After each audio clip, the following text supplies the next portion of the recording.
And we met Catherine. Catherine's a friend of mine from California, who's back in California now. But she was here for a few weeks, and she came for the last retreat, and then afterwards she stayed for about a week, and we did all kinds of fun things. It was a good time. We went sledding. We have the steepest sledding hill in the world back there. It probably is the steepest sledding hill in the world, I think. Let me put it this way. It's impossible to go down it without getting airborne. You can't. It's this steep. I'm not exaggerating. So we went sledding on that hill and nobody died. There's a video of it. If you want to see her not dying, I took the video of it. It's a pretty funny video. You can't see her, you understand? Because there's just snow. It's just white. It starts with a sled and then there's nothing. It's just a cloud of snow. And screaming. So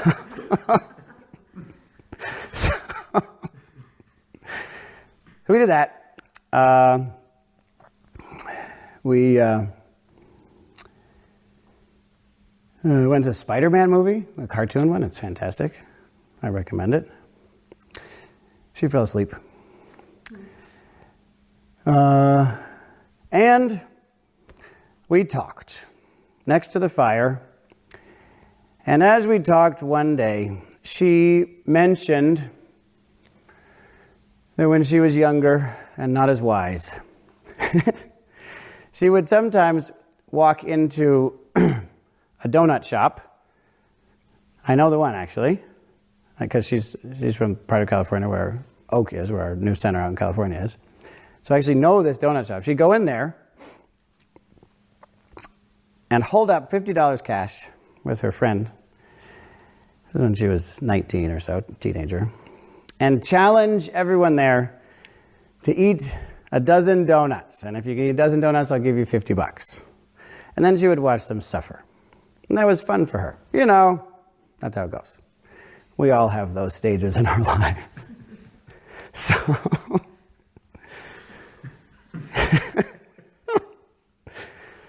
So we've all done stuff like that, you know. How can I make someone suffer? So anyway, she had the $50.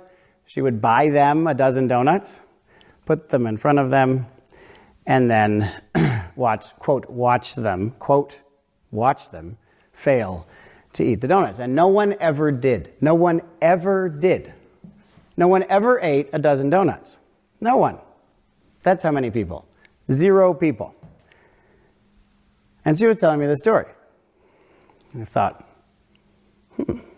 interesting story. And then I said, the only reasonable thing that a person could say in response to that story. Although I will say that she tells me that women never say this, but men usually say this. I don't know what that means.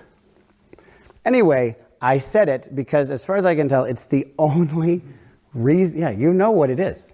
A bunch of you know what I said. I said, well, I could eat a dozen donuts.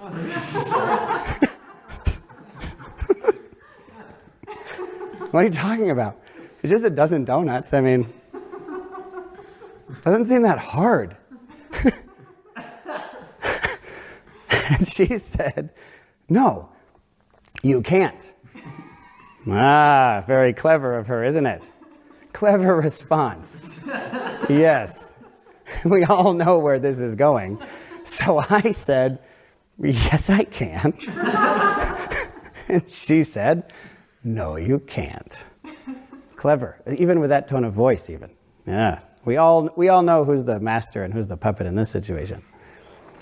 So, anyway, several rounds of this illuminating conversation later, we went to a donut shop. And all the while, as we went, she said, I don't support you doing this. Equally clever. And she said, you know, you can't do it. No one can do it. It's impossible. So we got to the donut shop. And she said to the person, I'm going to buy this guy 12 donuts and he will fail to eat them. Just watch. If he eats them, I'll give him $50. But he's not going to get that $50 because he can't do it because no one can do it. And I said, I think I can do it. She said, well, we'll see that you can't.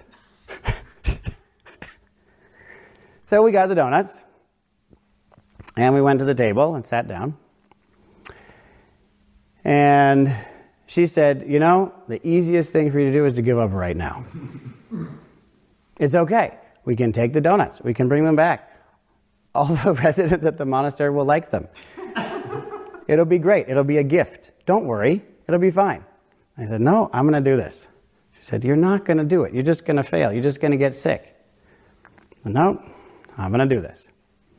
And so I started. And if you thought that her nefarious eloquence was impressive up until now, you should have seen what happened once I started eating the donuts. It was incredible creativity. She said, she repeated at an incredibly rhythmic meter. You can't do it. Then she said a bunch of stuff.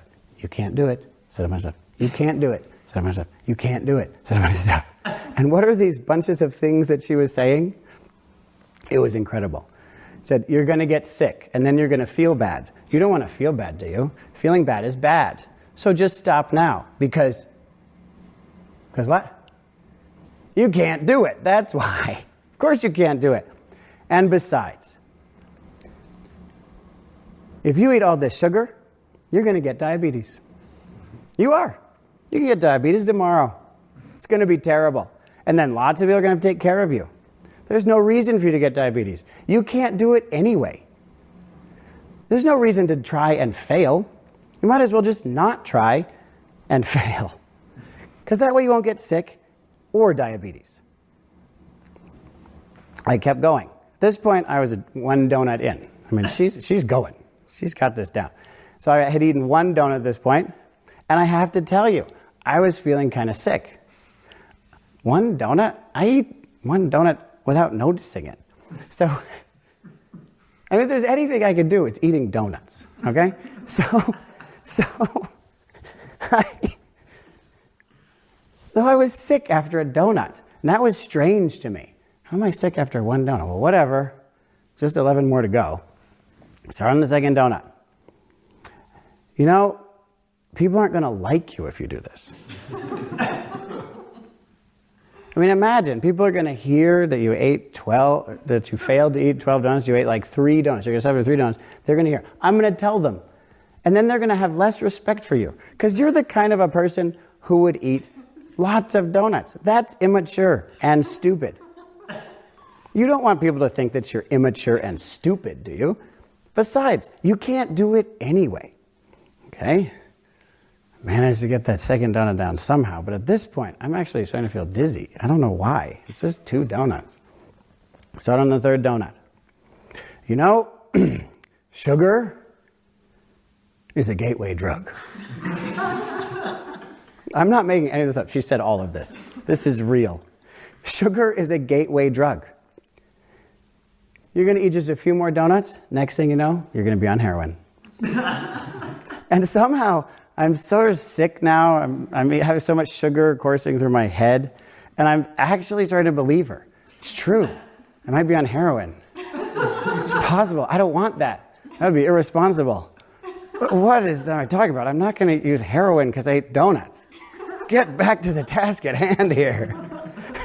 I'm trying to fight the story. But she kept telling it.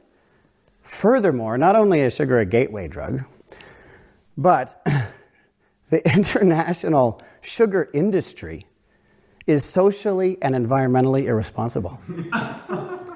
You're supporting the destruction of the earth and the enslavement of countless helpless people just by eating these donuts. Why don't you just stop If you just stop eating them, you won't be doing that anymore.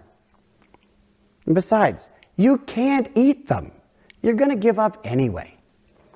Anyway, I've made it through somehow the third donut. I had taken a little break, drinking some water before the fourth one.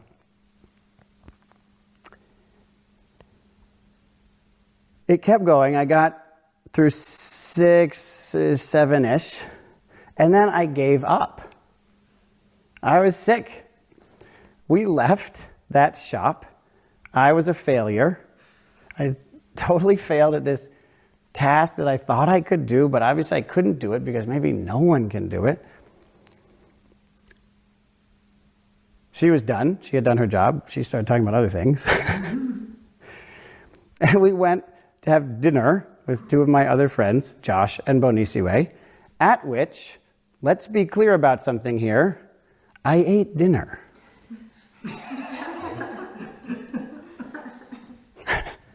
And that was the moment that I realized, wait a second here. Something is not adding up. Josh actually helped.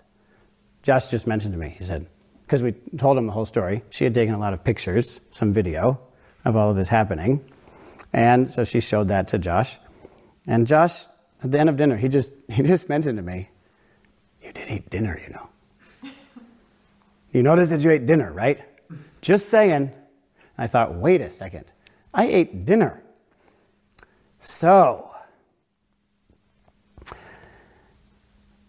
I am a person of some determination. And it occurred to me that evening, tomorrow morning, I have a doctor's appointment. I'm going to go in there. I'm going to ask him if I have diabetes. And if I don't, I'm going to eat 12 donuts right after this doctor's appointment because I can do this. So, she didn't come along for this one. And I went into the store, I bought 12 donuts, and I was totally positive, 100% positive. You can do this. Obviously you can do this. You can do this without trying. It's going to be fun. It's going to be great. This is fantastic. What a great day. Here we go. First donut down. That was actually good. That wasn't sickening. That was yummy. Let's have another one. Ooh, I can definitely do this. I can do this. I know I can do this. Here we go. All right. Next donut. 3 donuts. See, I don't even feel sick. This is fantastic. Delicious. Yum, yum, yum. I can do this. And I just kept the positive talk going. Kept the positive talk going. Kept the positive talk going. And I just ate 12 donuts, just like that. No applause. How's that? Can't believe it. I thought you would be more proud of me than...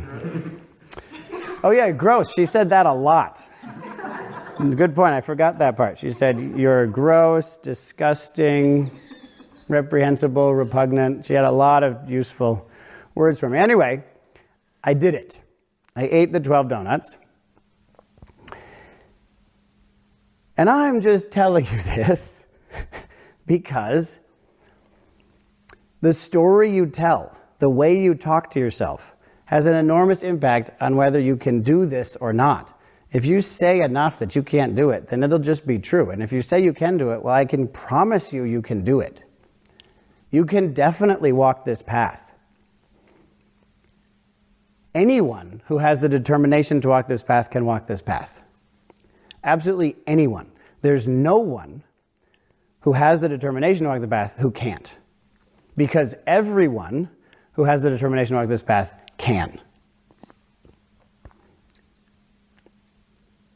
This path doesn't require any particular intelligence.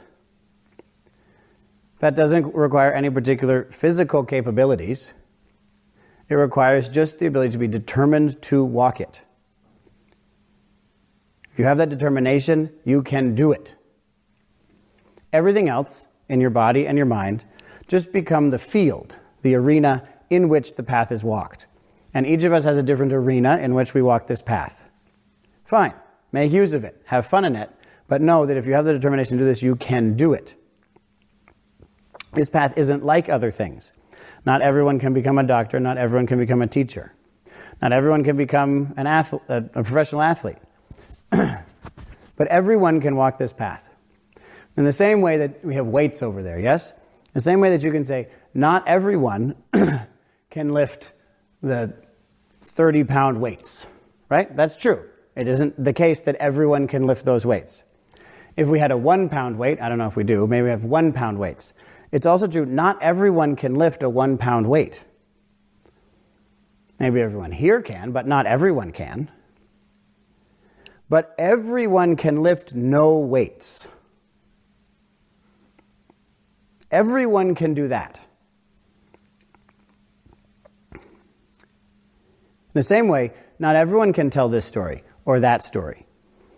We tell different stories, but everyone cannot tell a story. It's just like not picking up a weight. Everyone can do this. But because of our deep gripping onto these weights that are holding us down, preventing us, they're filling our hand, we can't do the important things we need to do, and we're exhausted and tired, burned out because we're carrying around this weight all the time, we have to make the choice to put it down, that determination to put it down. And that's what matters in your story. Tell a story of not giving up. Tell a story of fortitude, determination. Tell the story that you're going to do this because it can be done, because you can do it. Furthermore, you should do it. Now, let's be clear. From a certain perspective, yes, Catherine was saving herself $50 and demonstrating a certain amount of power. But from another perspective, she was right. You shouldn't eat 12 donuts. It's bad for you. It's true. That's not true of this path. For people to tell you you can do it, or for you to tell yourself that you can do it, that's good for you. It's not unhealthy. It's healthy. And furthermore, it's good for others. It's good for the people you interact with. So please give yourself these traits. Give yourself this invincibility, as is put here. By giving yourself a story about your capability, about your fortitude, about your capacity for walking and completing this path. And that way, whatever comes up, it's an opportunity rather than a reason to give up.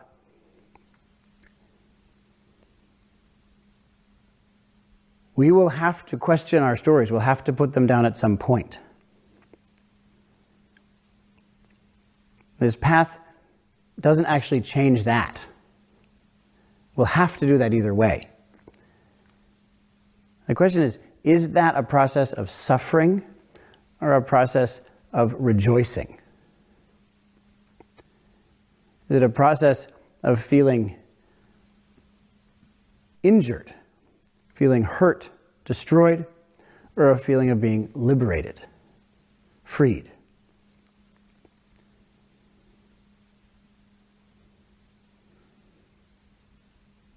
In order to have that direct experience of freedom,